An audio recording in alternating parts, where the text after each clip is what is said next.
Question 1. Which wound should the nurse assess first during morning rounds? A. A stage eye pressure injury on the sacrum. B. A surgical wound with minimal serous drainage.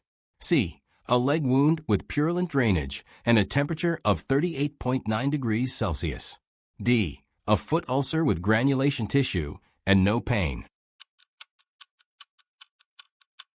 Answer.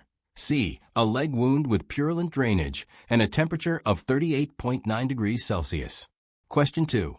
Which task related to wound care is appropriate for the nurse to delegate to a licensed practical nurse, LPN? A. Initial wound assessment. B. Documentation of wound progress in the care plan. C. Performing sterile dressing changes. D. Teaching the patient signs of infection. Answer. C. Performing sterile dressing changes. Question 3. A nurse is caring for a diabetic patient with a foot ulcer. Which intervention is the priority? A. Apply hydrocolloid dressing. B. Perform a capillary blood glucose check. C. Assess peripheral pulses and sensation. D. Encourage protein intake. Answer. C. Assess peripheral pulses and sensation. Question 4. Which finding requires immediate action during a wound dressing change? A. Yellow slough in the wound bed. B. Serosanguinous drainage on the dressing. C. A sudden increase in wound pain and odor. D. Slight erythema at the wound edges. Answer. C. A sudden increase in wound pain and odor. Question 5. Which task can the nurse assign to an unlicensed assistive personnel UAP? A. Measuring wound depth. B. Emptying and documenting wound drainage. C. Reinforcing wound teaching. D. Reporting changes in wound color. Answer. B. Emptying and documenting wound drainage. Question 6. A post-op patient has a wound dehiscence. What is the nurse's first action? A. Cover the wound with a sterile saline dressing. B. Notify the provider immediately. C. Reapproximate the wound edges manually. D. Measure the wound depth. Answer. A. Cover the wound with a sterile saline dressing. Question 7. Which of the following patients is most at risk for impaired wound healing? A. A 40-year-old taking corticosteroids. B. A 25-year-old athlete with a clean laceration. C. A 50-year-old on a low-fat diet. D. A 60-year-old with good glycemic control. Answer. A 40-year-old taking corticosteroids. Question 8. Which action by a newly hired nurse requires intervention during negative pressure wound therapy? A. Assessing the seal of the dressing. B. Increasing the pressure setting without a prescription. C. Monitoring wound drainage volume. D. Ensuring the tubing is patent. Answer. B. Increasing the pressure setting without a prescription. Question 9. Which is the most appropriate instruction to give a patient with a healing wound at home? A. Keep the wound moist at all times. B. Clean the wound daily with hydrogen peroxide. C. Avoid changing the dressing until the wound is dry. D. Wash hands before and after dressing changes. Answer. D. Wash hands before and after dressing changes. Question 10. Which statement best reflects a nurse's understanding of wound documentation? A. The wound is healing, no need for daily notes. B. Only infected wounds require detailed measurements. C. All wound characteristics must be recorded every shift. D. Drainage amount can be estimated subjectively. Answer. C. All wound characteristics must be recorded every shift. Question 11. Which dietary recommendation should be prioritized for a patient with a non-healing pressure ulcer? A. Low-sodium diet. B. Increased protein and vitamin C intake. C. High-fiber vegetarian diet. D. Reduced carbohydrate and fat intake. Answer: B. Increase protein and vitamin C intake. Question 12. During wound irrigation, what is the most important step to prevent tissue damage? A. Using antiseptic solutions. B. Applying continuous high pressure. C. Using sterile normal saline with gentle pressure. D. Irrigating only once daily. Answer: C. Using sterile normal saline with gentle pressure. Question 13. A surgical patient reports a popping sound at the wound site. What should the nurse do first? A. Apply an abdominal binder. B. Inspect the wound for evisceration. C. Encourage the patient to ambulate. D. Document the report as subjective data. Answer: B. Inspect the wound for evisceration. Question 14. Which wound is healing by secondary intention? A. A sutured surgical incision. B. A wound left open due to infection. C. A wound closed with staples. D. A laparoscopic port site. Answer: B. A wound left open due to infection. Question 15. Which patient should the RN assess first during wound rounds? A. A patient with a moist pink surgical incision. B. A diabetic patient with a foul-smelling toe wound. C. A patient with a healing sacral pressure ulcer. D. A patient with stable wound VAC therapy. Answer: B. A diabetic patient with a foul-smelling toe wound. Question 16. The nurse delegates wound care to an LPN. Which action requires follow-up? A. Measuring wound diameter and documenting it. B. Notifying the provider of a wound culture result. C. Applying a prescribed hydrogel dressing. D. Describing wound odor in the nursing note. Answer: B. Notifying the provider of a wound culture result. Question 17. Which intervention prevents pressure ulcer formation in an immobile patient? A. Use donut-shaped cushions. B. Reposition every 4 hours. C. Maintain head of bed above 45 degrees. D. Turn every 2 hours and use support surfaces. Answer: D. Turn every 2 hours and use support surfaces. Question 18. Which statement by a patient with a leg wound indicates a need for more teaching? A. I will stop smoking to improve healing. B. I'll keep the wound covered and moist. C. I will use hydrogen peroxide to clean my wound. D. I'll elevate my leg to reduce swelling. Answer: C. I will use hydrogen peroxide to clean my wound. Question 19. A nurse suspects a wound is infected. What is the priority action? A. Document the findings and reassess in 24 hours. B. Obtain a wound culture before antibiotics are started. C. Irrigate the wound with iodine. D. Apply an occlusive dressing. Answer: B. Obtain a wound culture before antibiotics are started. Question 20. Which of the following best demonstrates interdisciplinary collaboration in wound care? A. The nurse changes the dressing based on provider orders. B. The dietitian recommends increased fluid intake. C. The nurse coordinates with PT and nutrition for wound management. D. The patient performs self-care with no assistance. Answer: C. The nurse coordinates with PT and nutrition for wound management. Question 21. What is the nurse's best action when a patient reports increased pain and warmth at the wound site?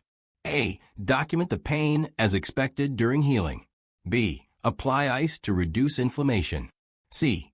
Assess the wound and notify the provider of findings. D. Administer analgesics and continue current treatment. Answer: C. Assess the wound and notify the provider of findings. Question 22. Which wound dressing is most appropriate for a wound with heavy exudate? A. Transparent film dressing. B. Hydrocolloid dressing. C. Foam dressing. D. Non-adherent gauze. Answer: C. Foam dressing. Question 23. Which of the following is a priority when caring for a patient with a pressure ulcer on the heel? A. Massage the area regularly to promote circulation. B. Keep the area dry and apply povidone iodine. C. Offload pressure from the heel using a cushion. D. Clean the wound with hydrogen peroxide daily. Answer: C. Offload pressure from the heel using a cushion. Question 24. A post-operative abdominal wound is draining large amounts of sanguineous fluid. What should the nurse do first? A. Apply a new dressing and monitor. B. Notify the provider immediately. C. Document the drainage and reassess later. D. Reinforce the dressing and measure output. Answer: B. Notify the provider immediately. Question 25. The nurse finds a dressing saturated with thick green drainage. What is the best nursing intervention? A. Apply a dry sterile dressing and monitor. B. Document as normal inflammatory response. C. Obtain a wound culture and report findings. D. Irrigate the wound with tap water. Answer: C. Obtain a wound culture and report findings. Question 26. Which nursing intervention supports optimal oxygenation for wound healing? A. Encouraging bed rest and limiting activity. B. Promoting smoking cessation and deep breathing. C. Limiting fluid intake to reduce edema. D. Using tight bandaging to support the wound. Answer: B. Promoting smoking cessation and deep breathing. Question 27. Which statement by the nurse shows correct understanding of autolytic debridement?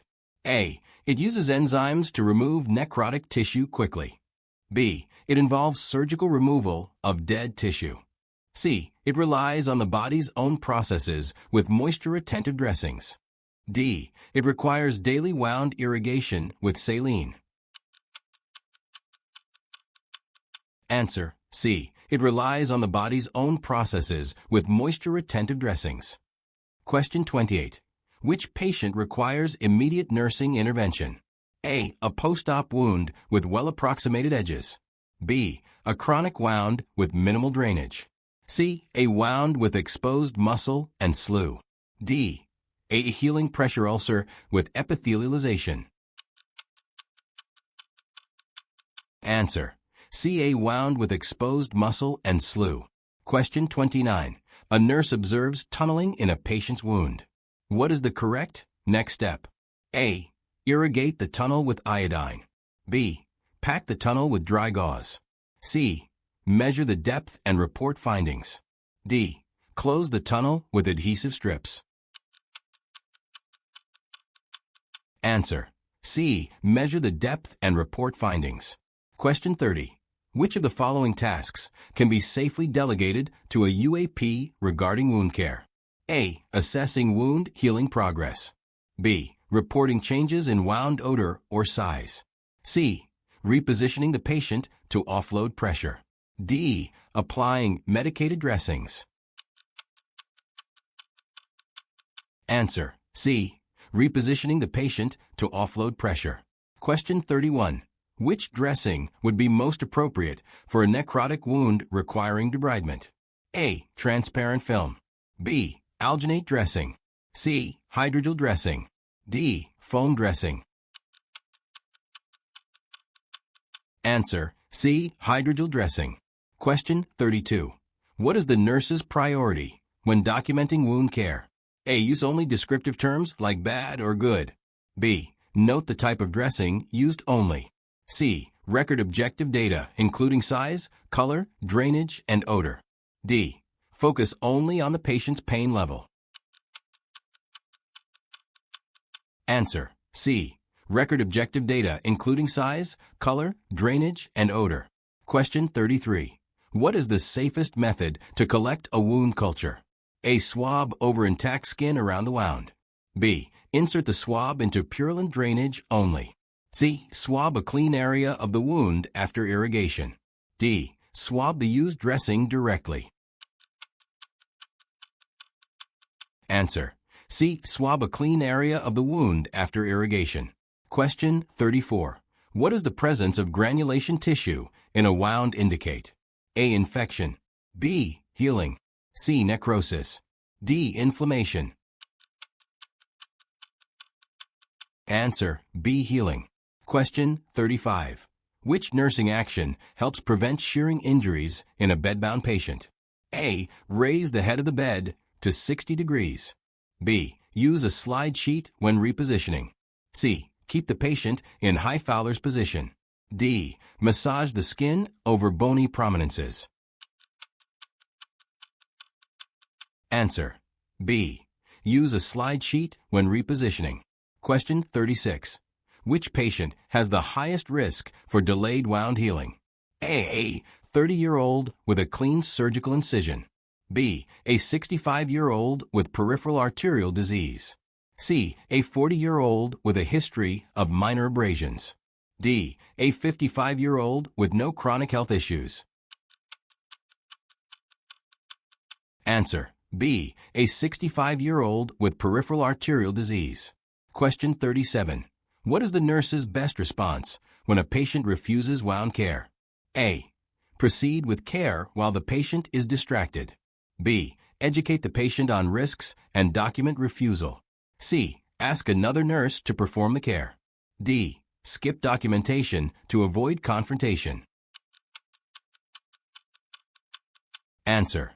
B. Educate the patient on risks and document refusal. Question 38. Which findings should the nurse report immediately when assessing a surgical wound? A. Pink edges with serous drainage. B. Slight swelling around the incision. C. Protrusion of internal organs. D. Dry intact sutures. Answer. C. Protrusion of internal organs. Question 39. What is a key strategy in pressure injury prevention for ICU patients?